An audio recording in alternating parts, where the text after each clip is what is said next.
இந்த சம்பவம் எப்படின்னா, இதுக்கு முன்னாடி நம்ம கேட்டிருக்கவே மாட்டீங்க. நீங்க இதுக்கு முன்னாடி கேட்டிருக்க மாட்டீங்க. ஹதரத் மௌலானா முஃப்தி சைஸா பாலன்பூரி ரஹ்மத்துல்லாஹி அலைஹி, வேர்ல்டுலயே மிகப்பெரிய முஃப்தி, வேர்ல்டுலயே மிகப்பெரிய முஃப்தி.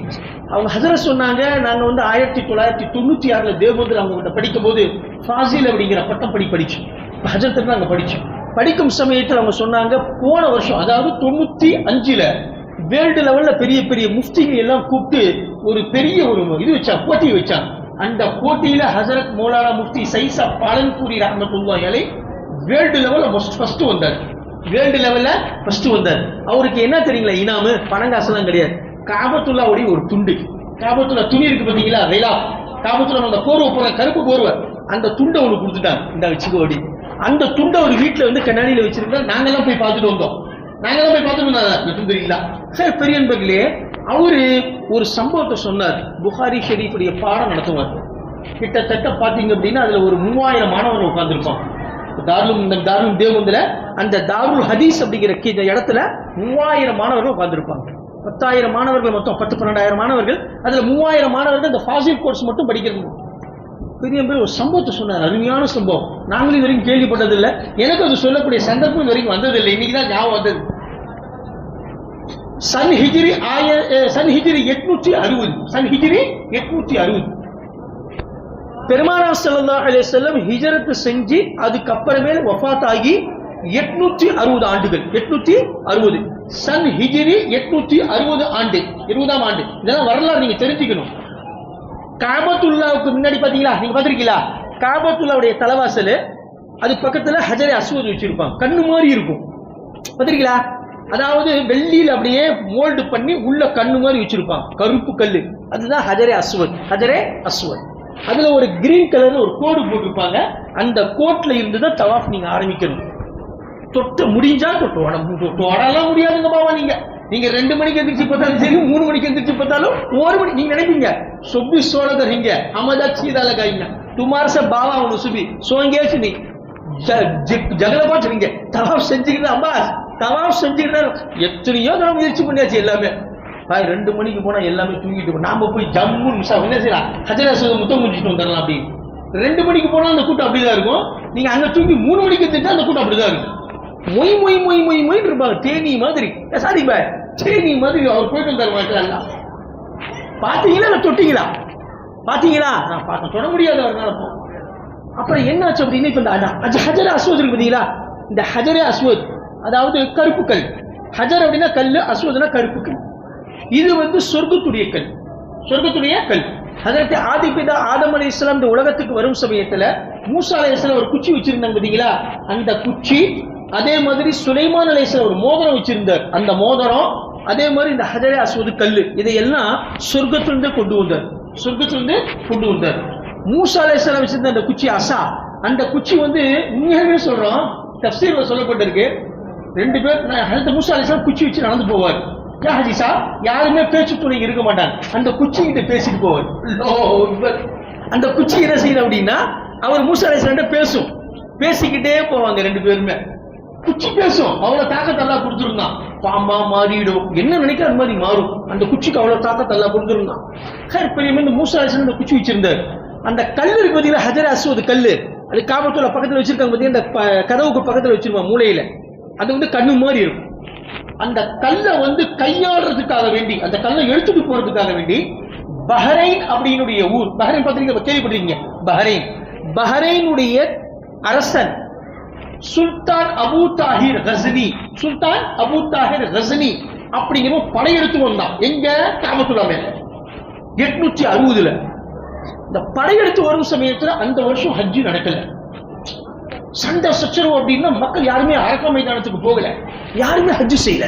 அந்த வருஷம் மட்டும் தான் ஹஜ்ஜு செய்யாம இருந்தது வரலாறு இல்ல. சன் ஹிஜ்ரி 860. இப்ப இந்த அபு தாஹிர் கஸ்னி அப்படிங்கிற அரசன் முஸ்லீம் தான்.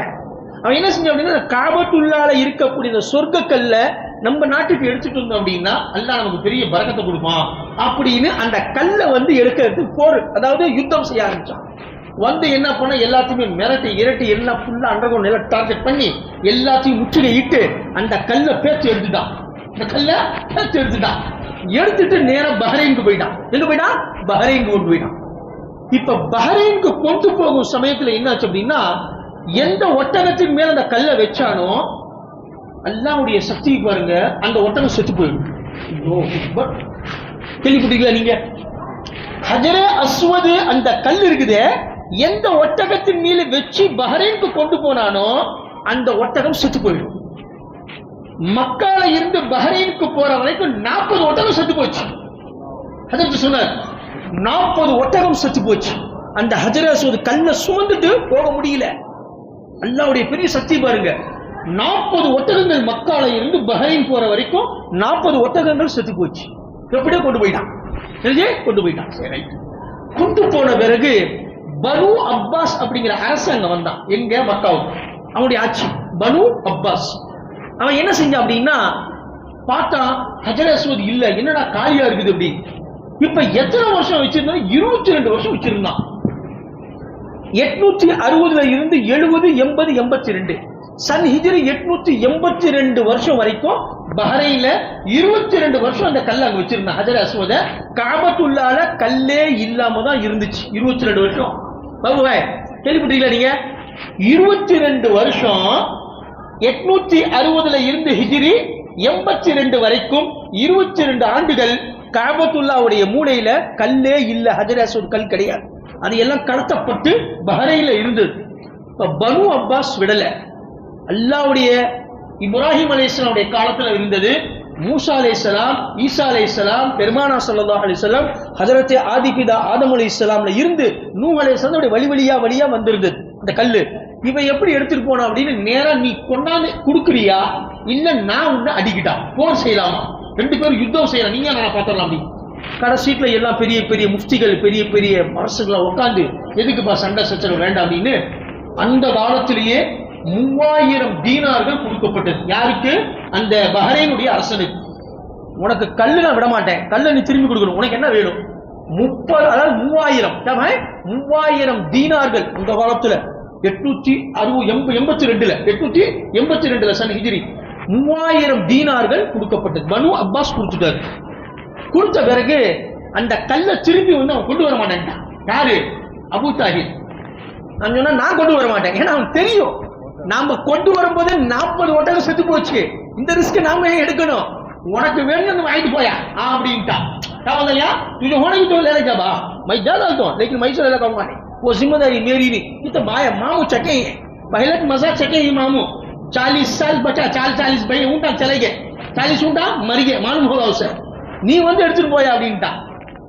பனு அப்பாஸ் அந்த அரசன் என்ன செஞ்சார் அப்படின்னா, அப்துல்லா அப்படிங்கிற ஒரு பெரிய முஃப்தி, அவரை கூப்பிட்டு நீங்க ஒரு ஒட்டகத்தை எடுத்துக்கிட்டு நேரா பஹ்ரைன் போய் ஹஜரே அஸ்வத் கல்லை எடுத்துட்டு வாங்க அப்படின்னு. இந்த 40 ஒட்டகம் செத்து போனதுலாம் யாருக்குமே தெரியாது, அந்த அரசனுக்கு மட்டும்தான் தெரியும், அபூ தாஹிருக்கு மட்டும்தான் தெரியும். சரி, நீ நேரா ஒரு ஒட்டகத்தை பிடிச்சிட்டு உட்காந்து ஒட்டகத்தில் உட்காந்து நேரா போறாரு. கூட வந்து 3-4 பேர் வராங்க, ஒட்டகத்திலே வராங்க, பஹ்ரைனுக்கு வராங்க. வந்து அபூ தாஹிர்கிட்ட கேட்கறாங்க, ஹஜரே அஸ்வத் கல்லு கூடு அப்படின்னு. அவன் எவ்வளவு கிரிமினல் பாருங்க, ஒரு பெரிய கல்ல பைண்ட் அடிச்சு கருன்ட்டு அதுல அத்தரெல்லாம் போட்டு ஊத்தி நல்லா அப்படியே நல்லா ஃபுல்லா தடவி விட்டு இந்த அப்பான்னு கொண்டாந்து கொடுத்தான். அப்துல்லா முஃப்தி சாஹிப் திறந்து பார்த்து இந்த கல் ஹஜரே அஸ்வத் கல் கிடையாது, இது ஹஜரே அஸ்வத் கல் கிடையாது பாய், இது சொர்க்க கல் கிடையாது, உனக்கு எப்படி தெரியும் அப்படின்னாரு. நெருப்பு கொண்டு வா அப்படின்னாரு. நல்ல கவனமா தூங்கக்கூடாது, நெருப்பை கொண்டு வா அப்படின்னாரு. நெருப்புல தூக்கி அந்த கல்லை போட்டாங்க. அது என்ன அப்படின்னா சூடு தாங்காம அப்படி வெடிச்சிருச்சு, வெடிச்சு போச்சு. அந்த நெருப்புக்கு முன்னாடி என்ன தண்ணியை கொண்டு வாங்க முதல்ல, அதை பாருங்க. 2 விஷயத்தை சோதிச்சார். இன்னைக்கு தேன் இருக்குல்ல, தேன் வந்து என்னென்ன செய்யணும், நம்ம ஒரிஜினல் அப்படின்னா என்னென்னமோ செய்வாங்க, அதை போடு இதை போடு அது பண்ணி இது பண்ணி என்ன டெக்னிக்கெல்லாம் செய்வாங்க, சோதிச்சு பார்ப்பாங்க இது ஒரிஜினல் தேனா இல்ல டூப்ளிகேட்டா. என்ன சார் இப்ப என்ன செஞ்சாரு, இந்த ஹஜரே அஸ்வத் உண்மையா பொய்யா அப்படின்னு தெரிஞ்சுக்கிறதுக்கு முதல்ல என்ன செஞ்சா தண்ணியை கொண்டு வானார். ஒரு பெரிய ட்ரம்ல தண்ணி கொண்டு வந்தாங்க. அந்த கல்லை தூக்கி அந்த தண்ணியில போட்டார். தண்ணியில போட்டா அப்படின்னா தொடர்ந்து உள்ள போயிடுச்சு கல். தண்ணியில போட்டா கல் உள்ளதானே போகும். ஆனா ஹஜரே அஸ்வதுக்கு 2 தன்மை இருக்கு, நல்லா கவனமா கேட்கிறோம். ஹஜரே அஸ்வத் கல்லுக்கு 2 தன்மை. தண்ணியில போட்டா முழுகாது, பூ மாதிரி மிதந்து மேல வந்துடும் ஒண்ணு. 2வது நெருப்புல போட்டீங்க அப்படின்னா சூடு ஏறாது. கல்லு சூடாகாது. ஹஜரே அஸ்வதுக்குரிய 2 தன்மைகள் அல்லாஹ் அப்படி வச்சிருக்கான் பாருங்க. ஹஜரே அஸ்வது கல்ல நீங்க தண்ணியில போட்டீங்கன்னா உள்ள போகாது, மேல பூ மாதிரி மிதந்துகிட்டே இருக்கும் ஒண்ணு. 2வது நெருப்புல போட்டீங்க அப்படின்னா அது வந்து சூடு ஏறாது, அப்படியே ஜில்லுன்னு தான் இருக்கும், சூடே ஏறாது, வெடிக்காது, அப்படியே இருக்கும். அப்படியே போட்டு அப்படியே தொடலாம். 2 மணி நேரம் நீங்க நெருப்புல போட்ட அந்த கல்லை அப்படியே தொட்டி எடுக்கலாம். இதுதான் ஹஜரே அஸ்வதுடைய உண்மையான தன்மை. சொர்க்கத்துடைய கல்லு அல்லாஹ் இப்படி சக்தி வச்சிருக்கிறான் பாருங்க. சரி, முதல்ல தண்ணியை கொண்டு வர சொன்னா தண்ணியில போட்ட உடனே புடத்துல உள்ள போயிடுச்சு.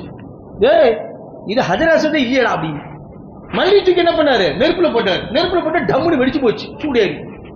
அதுக்கப்புறம் என்ன பண்ணா, சரி போ கொண்டு வா ஹஜரே அஸ்வத். இன்னொரு கல் அதே மாதிரி கொண்டாந்து கொடுக்குறான். இன்னொரு கல் ஹஜரே அஸ்வத் மாதிரியே டூப்ளிகேட் கொண்டாந்து கொடுக்குறான். இந்த இதை வச்சுக்கோ அப்படின்னு. அதுவும் அதே மாதிரி போடுறாப்புல. போட்டா தண்ணியில போட்டா உள்ள போயிடுச்சு, நெருப்புல போட்டா சூடேறி வெடிச்சு போச்சு. அவன் அபூ தாஹிர் கேட்டாப்புல அந்த அரசனு, இதெல்லாம் நீ எப்படியா தெரியும், ஹஜரே அஸ்வத் உண்மையா பொய்யா டூப்ளிகேட்டா எப்படி நீ தெரிஞ்சுக்கிற, எப்படி எப்படி? அவங்க சொன்னாங்க, சர்க்காரி துஆலம் ஸல்லல்லாஹு அலைஹி வஸல்லம் எங்களுடைய நபி ஸல்லல்லாஹு அலைஹி வஸல்லம் சொல்லி கொடுத்த பாடம் இது. அவங்க கிட்ட தான் நாங்க கத்துக்கிட்டோம். போய் மரியாதையா ஹஜரே அஸ்வத் கொண்டு ஒரிஜினல் அப்படி. அதுக்கப்புறம் 3ஆவது தடவை ஹஜரே அஸ்வத் கொண்டாந்து கொடுக்குறான். அபூ தாஹிர் கொண்டாந்து கொடுத்த உடனே அந்த கல்லை தண்ணியில போடுறது. தண்ணியில போட்ட டங்குன்னு மேல வந்துருச்சு. உள்ள போகல, மிதக்குது. அதை கொண்டு வந்து நெருப்புல போடுறான். நெருப்புல போட்டு ஒரு 2 மணி நேரம் நெருப்பு நல்லா எரிஞ்ச பிறகு அப்படியே எடுத்தா கொஞ்சம் கூட சூடு ஏறல. அந்த நேரம் இந்த கல்லு ஹஜரே அஸ்வத் கொஞ்சம் கூட சூடு ஏறல, அப்படியே ஜில்லுன்னு இருக்கு. இதுதான் ஒரிஜினல் கல் அப்படின்னு எடுத்துக்கிட்டு அவர் வந்தார ஒட்டகம். அந்த ஒட்டகத்துல பாத்தீங்க அப்படின்னா அதாவது தாகத்தே இல்லை, அந்த ஒட்டகத்துக்கு கொஞ்சம் கூட சக்தியே இல்லை. பேல் பேலா உட்கார்ந்து இருக்குது. என்னஜி பேல் பேலானது, எலும்பும் தோலா இருக்குது, எலும்பும் தோலா இருக்கு. எப்படி வந்து பெருமானார் ஸல்லல்லாஹு அலைஹி வஸல்லம் மஸ்ஜிது அதாவது மக்கால இருந்து மதீனாவுக்கு போனான் ஹிஜ்ரத் செய்யறது, தெரியுங்களா? எல்லாத்தையும் மக்கால இருந்து மதீனாவுக்கு போனான். போகும் சமயத்துல அபு உதுபா அப்படிங்கிற ஒரு வீட்டுக்கு போனார். போற வழியில சாப்பாடெல்லாம் ஒண்ணும் இல்லை, எல்லாம் தீந்து போச்சு, பசியில இருக்கிறார். அந்த சமயத்துல ஒரு வயதான மூதாட்டி ஒருத்தர் இருந்தாங்க. அந்த வயதான மூதாட்டியை கூப்பிட்டு, எங்களுக்கு ஏதாவது சாப்பிட்றதுக்கு இருக்குதா அப்படின்னு கேட்டாங்க. அவங்க எதுவுமே இல்லப்பா.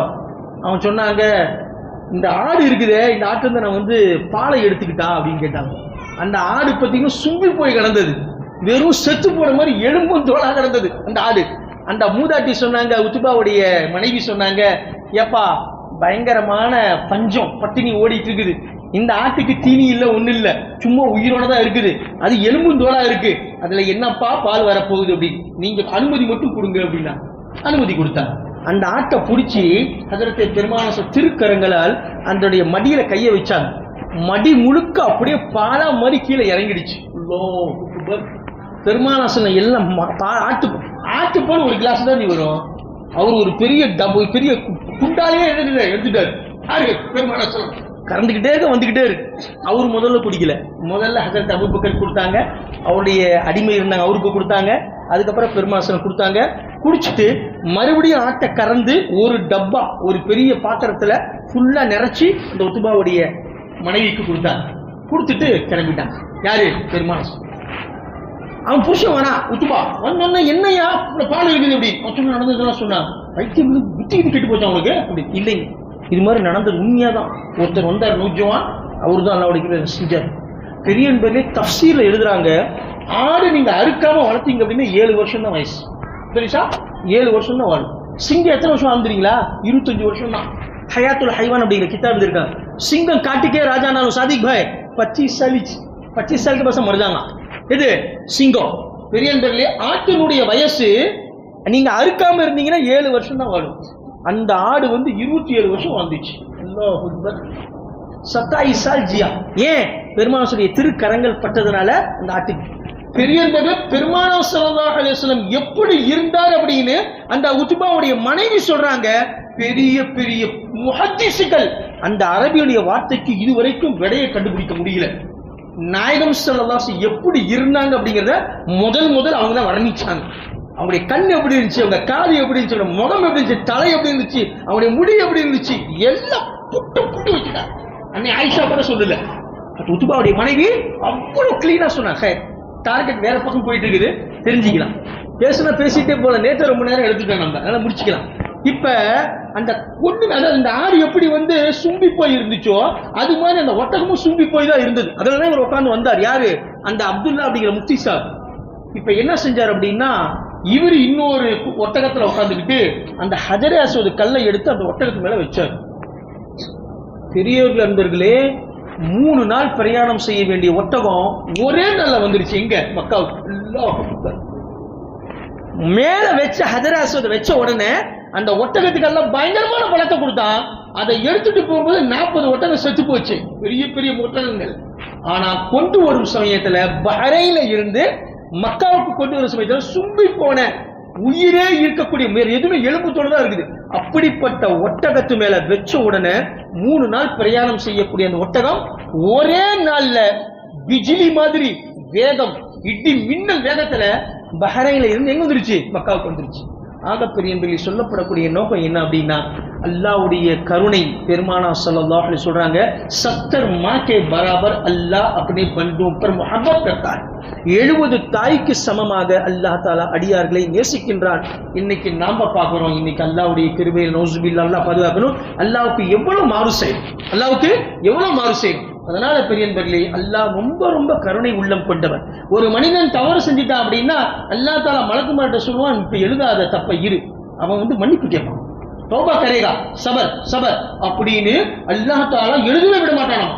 பாவத்தை எழுத விட மாட்டான். ஏன்?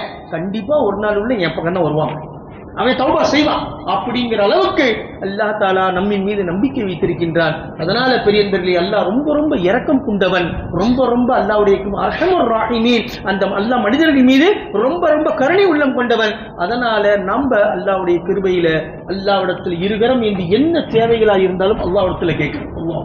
அல்லாஹ் கிசி கே சாமனே முஹ்தாஜ் நா ஹோனா. எந்த நபி, எந்த ரசூல், எந்த சஹாபி, எந்த அவுலியா யாரிடத்திலையும் கையேந்தி கேட்க கூடாது. கையேந்தி கேட்கணும் அப்படின்னா இதா சஅலக இபாதி ஃபஇன்னி கரீப், என்கிட்ட கேளு, உடைய கேள்விக்கு நான் பதில் சொல்றேன், உடைய தேவைகளை பூர்த்தி செய்வேன்.